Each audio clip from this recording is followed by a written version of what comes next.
This is iRacing.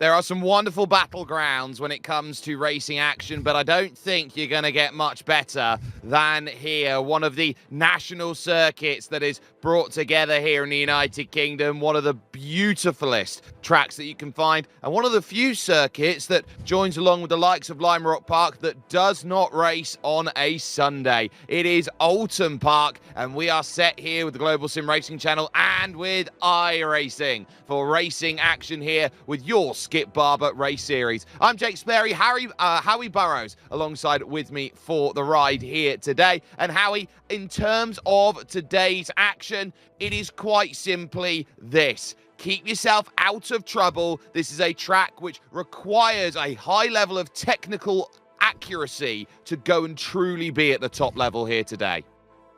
Indeed, but it's also very, very wheel-to-wheel in these cars. It's got long straights, even with the chicanes we're adding today. And so you're going to want to stay with the pack and stay with others all the way to the end. It's looking better than ever this season, although with some nasty new curbs that might cause some trouble. And for those who haven't seen Oulton Park for a chance to see great racing at it, here's a little track guide which will help you out. Welcome to Oulton Park Circuit. This British track to the southeast of Liverpool is a staple in the UK club racing scene, but has also hosted series as high level as Formula One a few times, at least with a small asterisk next to those events since they were non-championship rounds. The history and the lore of the venue is as unique as the layout itself. But that layout is more than just the international circuit this place is known for. An incredible 8 different versions can be run, but they all range between 1.5 to 2.5 miles in length. It's not exactly a long lap around here. What it lacks in that realm, it more than makes up for in bumps and hills. On top of that, Oulton Park offers some very fast corners, so you certainly won't get bored. Turns like Island Bend, Knickerbrook, and Druids can be utterly fearsome depending on which chicanes are at it. But even the slower corners often involve blind crests or kinked entries, making passing a very difficult prospect. In modern day, the place is mainly visited by touring cars, GT cars, motorcycles, and Formula 3. But here on iRacing, it's quite popular with the vintage community. Needless to say, this is a track that carries on the British tradition of fast, old-school style circuits that challenge and thrill drivers. It'll no doubt be a blast for both our competitors and fans today. Oulton Park, a circuit that requires a lot of help here today as we find ourselves just south of Liverpool in the United Kingdom as we get ourselves ready for racing action. 14 turns in today's layout, but critically, no chicane over at Britain's and a long drag today over towards the Hislop chicane. Turn 7, 8, and then Knickerbrook at turn 9. That will be the best place to get it done. On a layout like this, the race becomes quite draft dependent and these cars that like to stick with each other. You've got 2 very, very long straights and a few opportunities to make very, very brave moves. But I often find that runs all the way up to the line can matter here on the final lap in these cars. We've seen it before in these cars on this channel. It's very likely it may just happen again. Well, if you can get the run out of Lodge Corner and up the hill on the Deer Leap, you are going to be hoping that when you get that run, you've got the inside of the run coming out then of the likes of the Deer Leap. You know that with Lodge Corner, if you can hold that outer track, it makes life easier to fend off. But let's get ourselves in with race details in terms of what we've got to try and navigate ourselves through, what we've got to try and work ourselves around, and knowing how long a race like this is going to take. It will be short here in terms of this race in comparison to other series out there on iRacing. This 5th round of 12, only the 13 laps to get through with here today. You can change a few settings on the car, but critically, 1 spare car, a standing start, and at 17 instant points, you're going to be in a world of trouble. Even though the cars are open setup, you find a lot of them end up getting set up quite similarly, just a few tweaks to the tyre pressure, and many are just off to the races in this thing. So it is going to be a very, very close field, and the car is very, very weight dependent. The cars stick with each other all the way up to the end here, and that end, the intensity is just going to build all the way up to the finish line.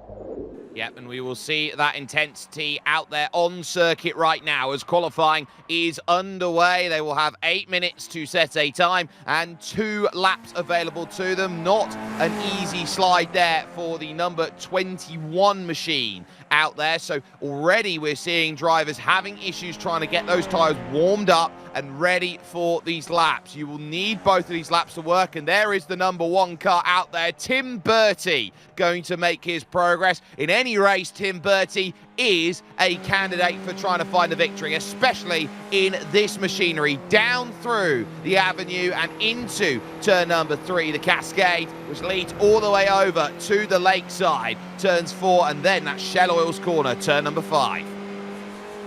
But no, the scan of this track is the same as it's been for many years despite the overhaul. These new curbs are a lot steeper and a lot more dynamic, and if you're not used to them, you'll find yourself tipped up and over. One big hairpin gives you one more long run. It won't be flat out the whole way, but skipping one chicane on the way is going to make this a much faster run.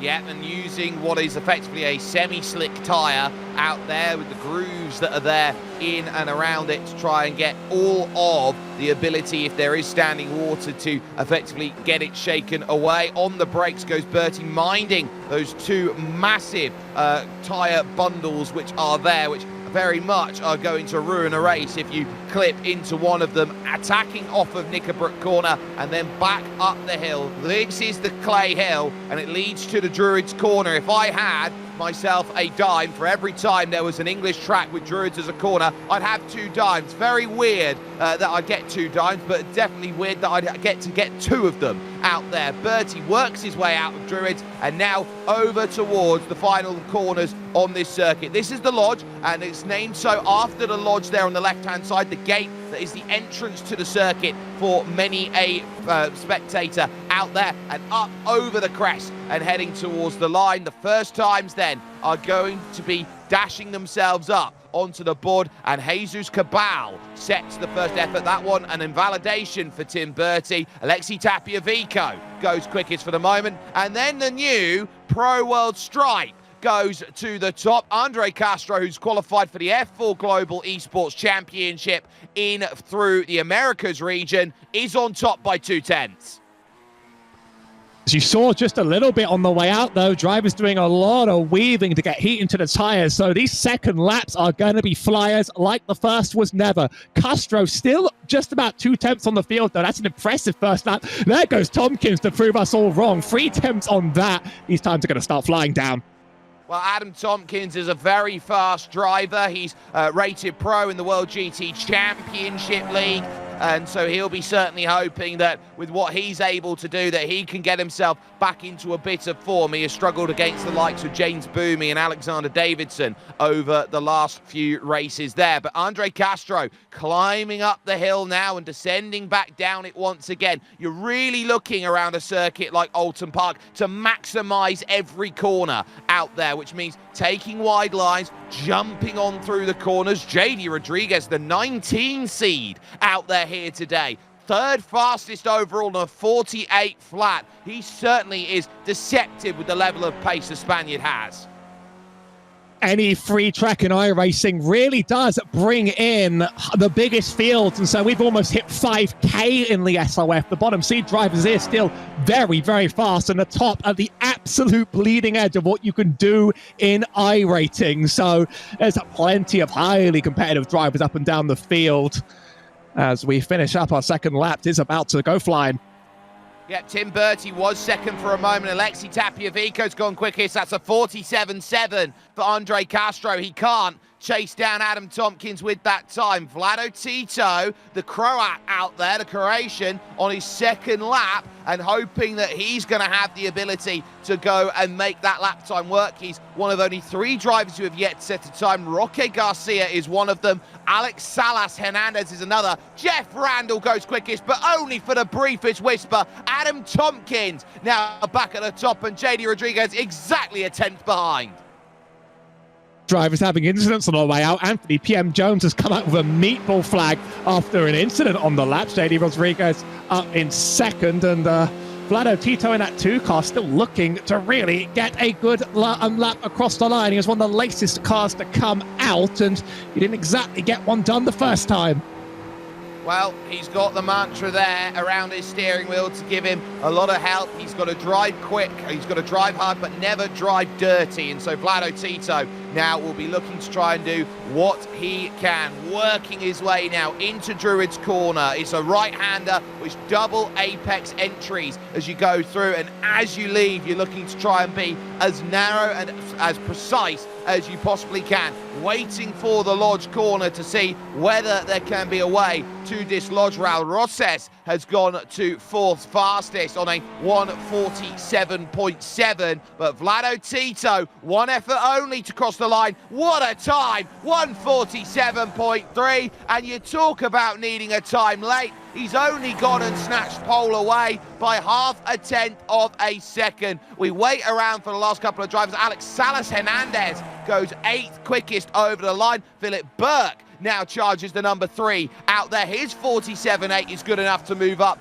to the 4th row of the grid in 7th, which leaves only Germain Suarez, who will pull the car over to one side and will not be able to get a lap in. So qualifying complete then here at Oulton Park, and a field which I think has a little bit of nip and edge to it, and drivers, I think, are out of position in certain areas. Let's take a look through your top 10. Vlado Tito is going to be the driver on pole position, with Adam Tompkins alongside for company. On that 2nd row will be JD Rodriguez and Jeff Randall. Raul Rosses will go from 5th, with Andre Castro, the new pro stripe, in 6th position. Philip Burke and Alexi Tapiavico, 7th and 8th. Alex Salas Hernandez will start 9th, and look at that, all the way down in 10th place is Tim Bertie.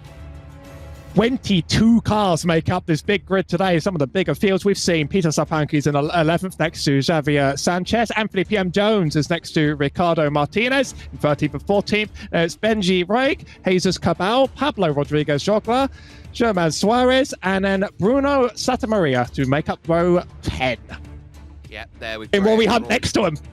Yeah, you've got Graham Rory Hunt, who's there too, and then the final row is 2 Argentines, Franco Alberti and Roque Garcia, who will have to work from the back of the field to make it work. And you don't want to start down in the 10th rows because you've got a massive uphill launch out of the Lodge Corner and in through the Deer Leap. So you've really got to attack, and it's actually a big disadvantage down there outside of the top 8 rows of the grid. So it's very important to qualify well around Oulton Park, not just for the track position, but for the ability to say you've got a clean run towards Old Hall Corner, turn number 1 on circuit. It is a very short run over towards Old Hall, and the likes of Adam Tompkins will only have a short chance to get by Vlado Tito in the immediacy, but I'd look around at drivers looking to get into rank and file early.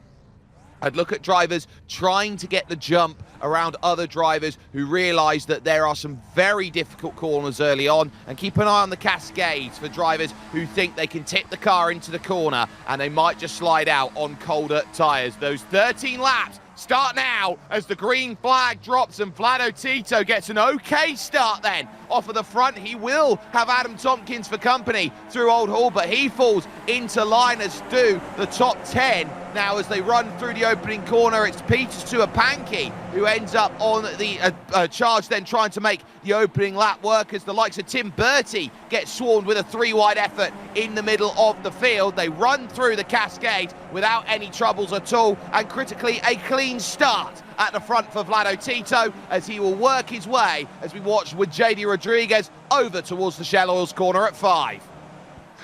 Really, you want to be with this pack for as many laps as possible and then think about your chance to make a move near the end. Rodriguez is actually out of line here on the hairpin, and Jeff Randall might take the gap on the inside. Not quite enough exit speed this time, but he seems to be making some opportunistic dives out of line and really sticking on the rear of Tompkins this early on. Long run down this straight before the chicane, and I think Tompkins is going for something.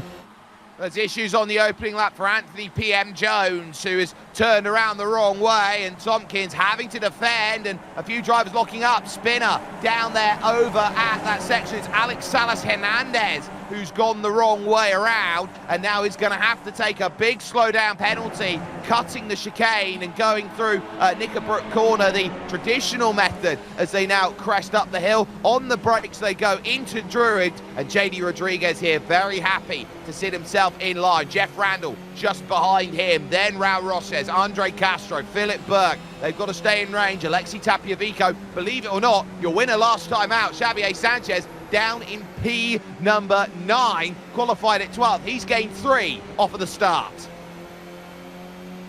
Just taking advantage of some of the chaos on that first lap. I think more drivers ran a line than I thought there would be, and I'm trying to work out how many drivers are on this lead pack now. Really, that 11 car of Paul Roches has dropped back quite a lot and is giving up another place here to Andre Castro going wide onto the grass.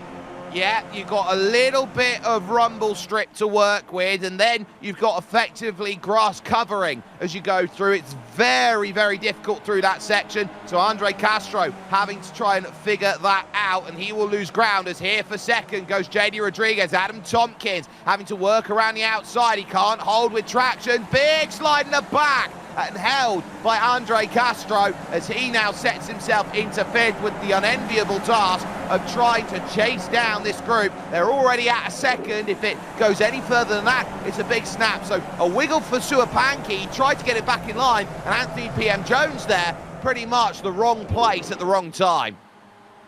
Very, very loose cars throughout the race. Probably get their loosest earlier on in the lap, and just being next to someone who has that snap is unfortunate. This is a race I found that if drivers work together with each other, they can rejoin packs. If they battle further back, that's when there's problems. So you can see drivers slowly inch their way in if they have the right mentality here towards that all-important end. As we see on replay as well, the spin from Alex Hernandez. He still stays 19th.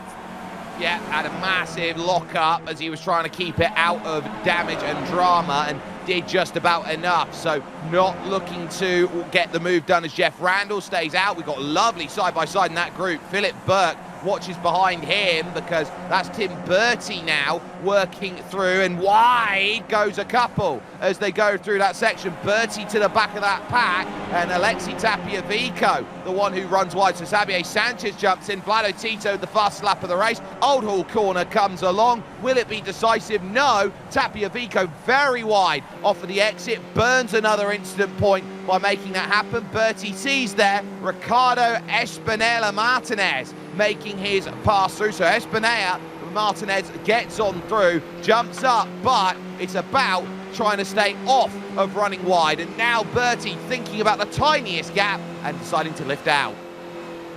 There was maybe a window if you were crazy enough at lap 3 of this race. I would watch out for that disqualification limit or even on a race of this length. This track can bait you into some unpleasant off tracks, and some you use to gain a bit of an advantage in time. And if you take one or two too many and then you have contact, then you've got a big problem. Andre Castro losing out now side by side with the 11. As further up, we're doing it at the front as well. Yeah, so Raul Rosses was looking for it, and there goes JD Rodriguez making the pass, but he can't quite get it done. Vlado Tito's managed to gather it back up at Knickerbrook, and up the hill, JD Rodriguez has got to work out where he wants to be. He's slightly boxed in at the moment here by Adam Tompkins, who tries to work, and every time you see going up the hill on the clay hill, someone is bottoming out at that section, a small puff of smoke keeps going along. Jeff Randall watches this and says, this is a good place to be for me at the moment, but it is a who's who of battles in throughout this top 10. Here's the look for the race lead. Adam Tompkins now looking for the chance against Vlado T. So they're going to be 2 wide, 3 wide, tries to push for JD. He can't quite get himself the angle that makes it happen. So over to turn 1 they go. Xavier Sanchez making great progress. He's now up to 5th. Tompkins can't get the clearance. Last time I was here in these cars on this channel, I talked about how many cars you could fit wide. I would not try to do many wide on a layout like this, even with the space. Tompkins having to back out the corner. I think Rodriguez is going to have the run here. That gap behind them is growing so much. That pack is battling so much with each other, and they're still just fighting like unchained dogs. They're not going to make any progress on the pack this way, and it's going to remain like this top 4 if they keep racing themselves like this all the way down. But I guess they're having fun.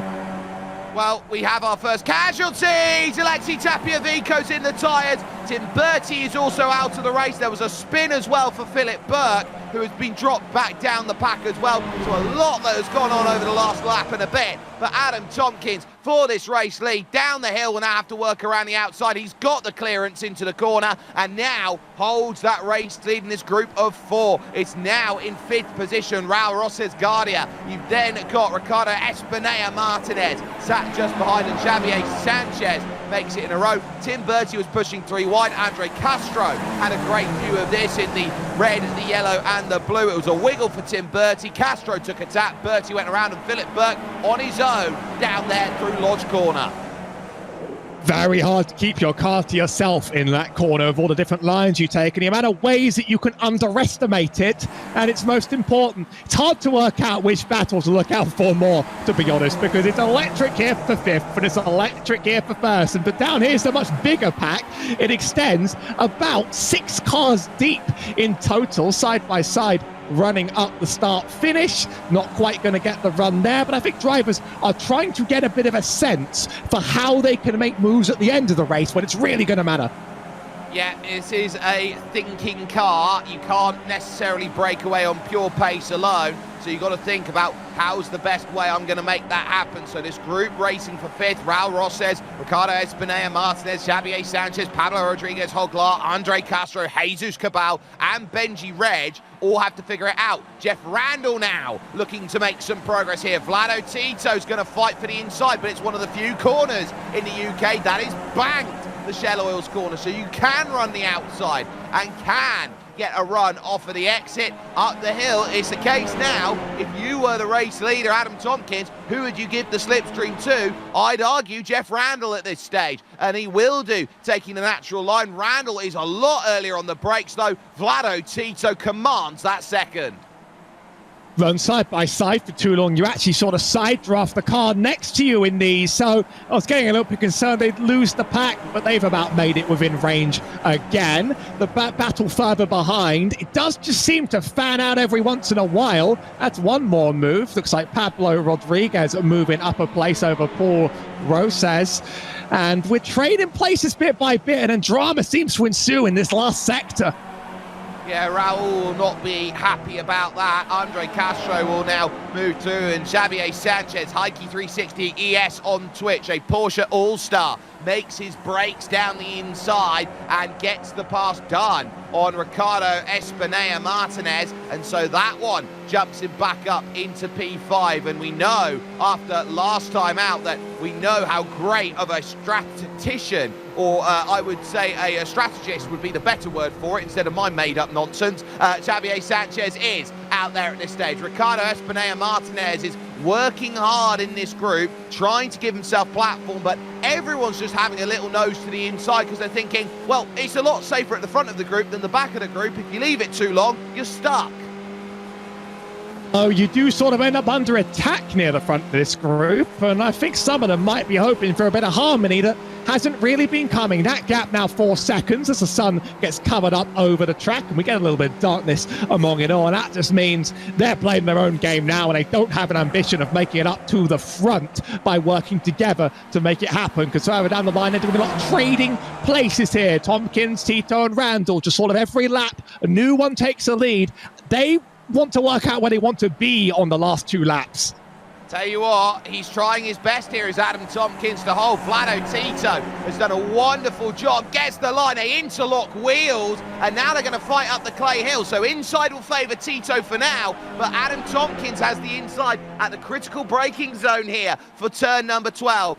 Out on track. So here at Druids, can he get the run through the middle of the corner? And the answer to that then is going to be yes. So he'll command the inside again, heading over towards the Lodge and the Deer Leap. So this becomes another case of side by side to figure it out. Can you get the drive off the exit down the hill? Tito sticks his nose in and he's again on the wrong side, but look at Jeff Randall now trying to push for that 3 wide on that big long launch over towards turn number 1 of Old Hall Corner. He decides wisely that he's going to back out of it, and Adam Tompkins, taking the inside line, will say, yes, I've got myself still the position, but Vlado Tito just does not know when to quit. Inside line now for the Cascades, coming through Denton's and the Avenue, and they will still rack it up side by side. This is almost a whole lap, Howie. Want to send it 3 wide right here, right now. We've just made it halfway. Usually these races could be a bit of a pressure cooker. They're calm until the end. Adam Tompkins 2 wide, and he's down and out of the running with this group. He's going to need to keep the pace up. He's not dropped back too far, thankfully, but I thought this pressure would mount up near the very, very end. It really scares me to make me think what's happening to the end. By the way, Jesus Cabal's getting a black flag. He cut the second chicane and didn't give back enough time, so he's well and truly out of this. So he's got a lot of work to do, but when you start cutting the chicanes here, you really do have to pay it back. It's a second and a half that you normally get to see. So if you're off the back of the groups, you're going to really struggle. So Jesus Cabal, one of them who will. Vlado Tito, absolutely couch commander here at the front of this field. Tompkins, Randall and Rodriguez have to really work out what's the best way we're going to get by someone who knows how to defend. And for the moment, it is now Ricardo Espinea Martinez who hunts the chase group right now in that next position. Only 3 seconds off the back of Adam Tompkins, and that's critical. Strategically here, they'll see that they've gained a second on the pack ahead due to the way they're battling up there. So if they think we can sort of wait and hold this out until near the end of the race, and if we're not up there by the end, we could battle, but otherwise we see what we could do to maximize pace. That might help, but up front they're going too wide again. Not terribly interested in that. I think they're playing their own game for 5th, and so be it. But there would have been opportunity, I would have imagined, to become a part of this massive pack. Well, they just did with Ricardo Espinea Martinez, a 147.9. Vlado Tito and Jeff Randall both with 47.9s as well. So this is going to be very tough to hold your station and be exactly where you want to be. Xavier Sanchez now working to the inside of the lakeside turn number 4, lifted out with grass on the tyres for Pablo Rodriguez Hoglar, who then has to keep himself steady as a car that's gone off. That's JD Rodriguez, who's gone skittering across the grass going through turn 4. He's just overcooked it, trying to stay in line, and that will drop him out of the leading group. You're down to 3.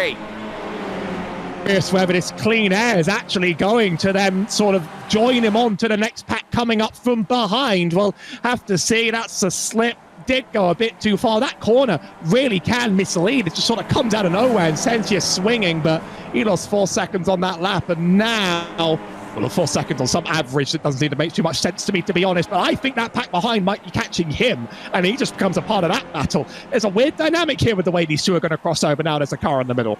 Well, it's about JD Rodriguez's pace here, because 2.2 seconds, this group will be hungry and will be looking for another place to gobble up. But in an island on your own, it's a very tall order to keep yourself away from those. Around tag on the back for Andre Castro, gets into the back of Raul Ross Guardia and then works his way through. Guardia's going to do nothing but see that go, and here comes Benji Reg now to make this move, going to the inside. Tompkins now with the fastest lap of the race. Diving to the inside goes Benji Reg, and Reg now looking for 9th, gets it.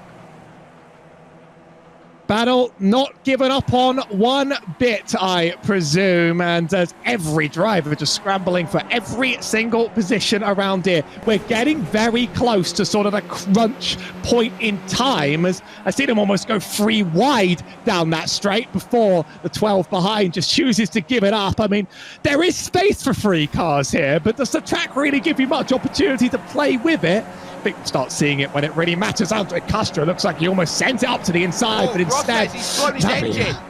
Raul Rosses has blown his engine and he's out of the race. So a massive blow for him, shifting down the gears. He's over-revved the engine and it's gone boom. Randall really having to fight. Vlado Tito back to the race lead with 4.5 laps to go. But it's all change at the moment with that top 10 group as they try and figure out where they want to be. This is some brilliant racing that we're seeing, and pushed out wide is the Pro Stripe Andre Castro, as there is Benji Reg now sitting himself down, waiting for a chance. Pablo Rodriguez Hoglar, they've almost lost contact to Espinea Martinez and Sanchez.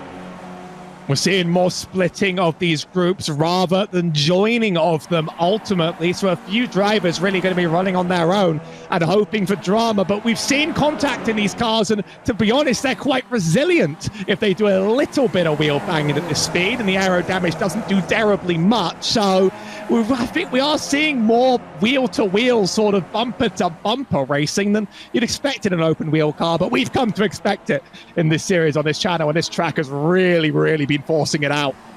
Well, you know that all of these drivers have the ability to push around and try and muscle through. You see some of the American oval tactics out there, like bump drafting to try and gain a bit of pace from time to time. The side drafting tactics that are there. Jeff Randall sits himself in position. Adam Tompkins trying to work himself with a chance to move on by, and he will do what he can to go from third up then into that first position, diving on the brakes into the Shell Oils corner, taking it just 90 kilometers an hour before getting back on the power again. And you're not going to see massive speed up over the top of this crash, but they're still doing here as they take the right, which would have been the Britain chicane, over 170 kilometers an hour. Here comes Jeff. Another side-by-side into the chicane. Looks like Jeff has the run, will be given up for now. It makes sense to give him up on this lap. I think next cross of the stripe is when the make or break driving begins, because where you are at the start of that final lap might decide everything about where you are at the end of it if being passed down these rough straights is inevitable. Fernando Tito's going for it again up the inside, had a better exit, and he might be able to clear this one on exit, and Tompkins not out of it at all. Well, it's tough on the outside at Druids. It's one of those corners where it's pancake flat, so the outside line, you don't get much help on that outside parabola. But Vlado Tito covers the inside line, and he'll get the clearance. Adam Tompkins now down the inside will sneak his way up into second position. And I do want to give some credit as well to Roque Garcia out there at the moment. He is up an astounding 12 places in this race, all the way up into the top 10. So he's done brilliantly, has the Argentine. A look on the top right corner of your screen into turn one, as that is Xavier Sanchez through on Ricardo Espinea Martinez, but Martinez gets the run back down the hill as into the Cascades. Tompkins in line here with the Croatian Vlado Tito, and there, running wide through the corner, is going to be Ricardo Espinea Martinez, and Hoglar now gets an easy pass. If either of these two packs ends in contact, I think it's more likely to be this one. It's so much harder to predict, and people are making moves in places the leaders wouldn't dare. I think every single driver you see here is in position to possibly take that P5 at the end of this. Those behind just waiting for drama, quite possibly, but it seems inevitable from this running. Adam Tompkins takes the race lead away from Vlado Tito, as look at the way they stack up behind in this secondary group. Now it's Benji Reg looking for a chance to dive down the inside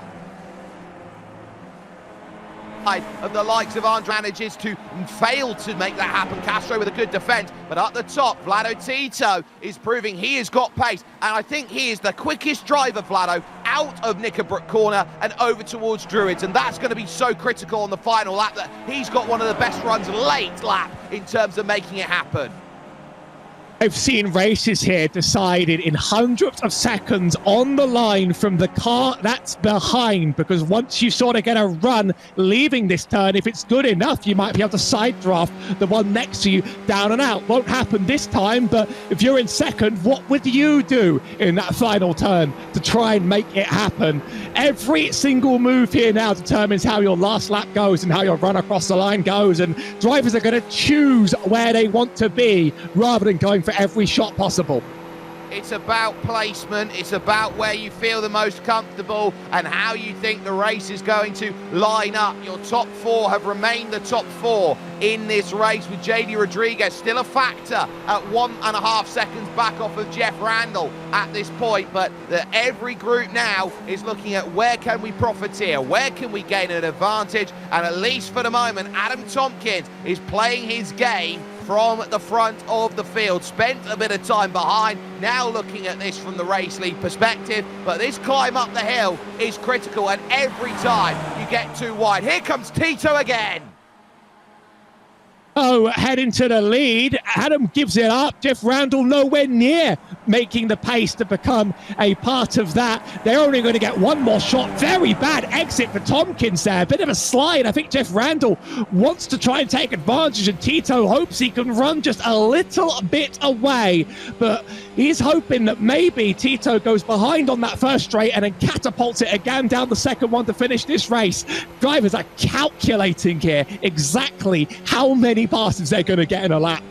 And all the way down in 14th, you've got German Suarez, Philip Burke trying to recover his way through, and Graham Rory Hunt, who's not the happiest bunny at the moment in the hutch as they work it out. One lap then is about to be left in this race as Barney will go and weigh Ricardo Espinea Martinez in this stage is looking at Pablo Rodriguez Hogla attacking Xavier Sanchez. Vlado Tito with the fastest lap of the race. They've been getting quicker and quicker and quicker as this race has been going on, as this secondary group runs down the hill through the Cascades. Goes Adam Tompkins, and he's looking for his chance now, and it might be to the inside of the Lakeside corner, turn number 4, that gets it done. Jeff Randall, ever so calm as he sits there third in this group, and it's a big wide line by Vlado Tito. It's half as a defence to cover through the Shell Oils corner, and now it's about that drive off the exit up the hill, and Adam Tompkins has been praying for Knickerbrook corner to be his best. Jeff Randall also wanting to get himself into line. Throw a blanket over your top 3. They're going to have to make it work. Outside line, it's going to have to be. Who are you going to help, Jeff, as you run down to Knickerbrook? He can't help either of them. It's a battle of brakes here as they fight through. Tito trying to pinch through the second half. He'll still have the inside. They bang tyres as they go through Knickerbrook corner, and Tompkins washes out, and Jeff Randall senses his opportunity now to try and get this sorted. Vlado Tito, elbows out, not dirty, just commanding the circuit. And now it's all about Jeff Randall's run here through Druids corner, and whether he's got a chance to make it happen to the Lodge. Tompkins has got to hold on to his podium with JD Rodriguez trying to keep himself in play. But here comes Jeff Randall, now moving to the inside of Lodge. Vlado Tito, can he hold that outside line? Yes, he can, but he's got half a car length to work with here to chase it back on the inside. This is going to come down to nothing. Here we go, to the line. Is it going to be enough? Jeff Randall, short, 7,000. Vlado Tito wins it here at Oulton Park. Exactly the finish I prophesized, but down to thousandths rather than hundredths. I thought Adam had it when he had the draft down the second straight, but that became a little bit awkward on the exit, and Jeff Randall really saw a chance. I don't know anything else he could have done given the opportunity.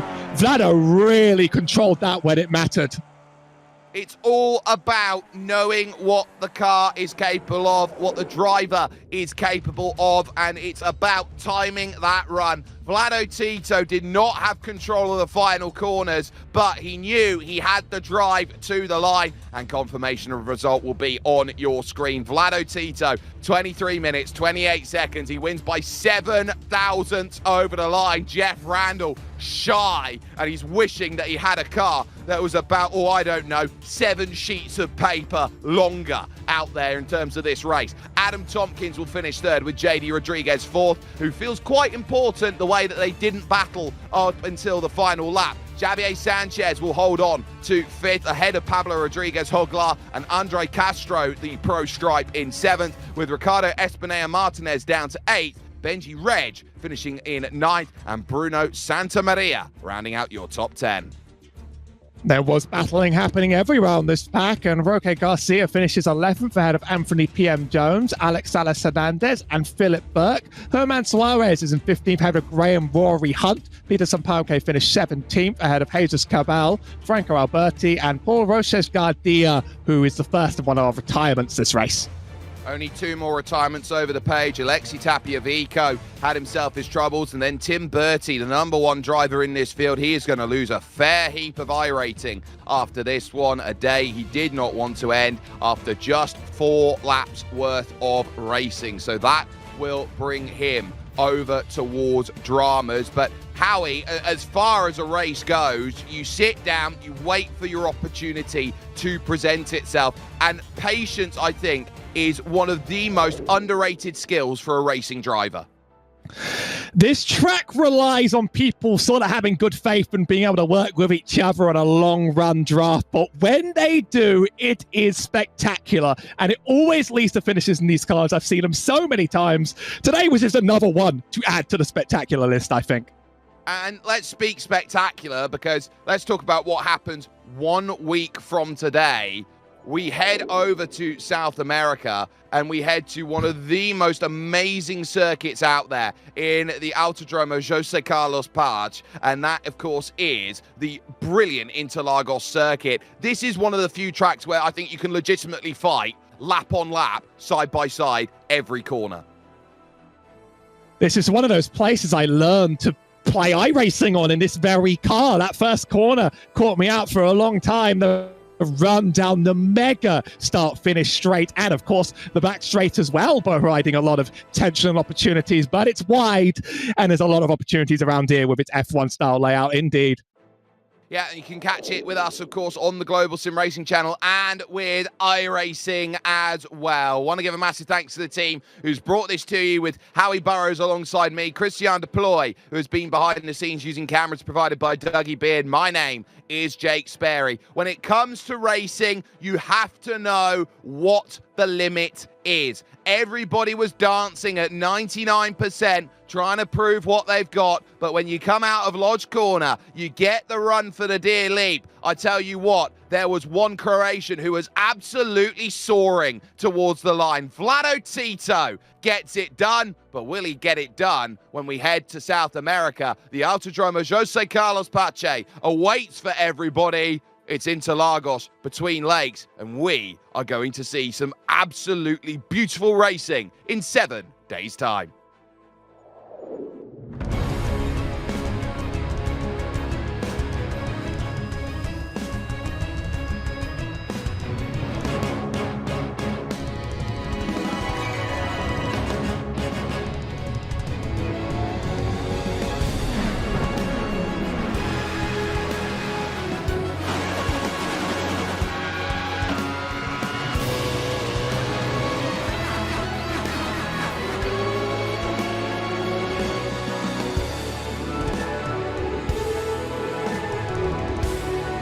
This is iRacing.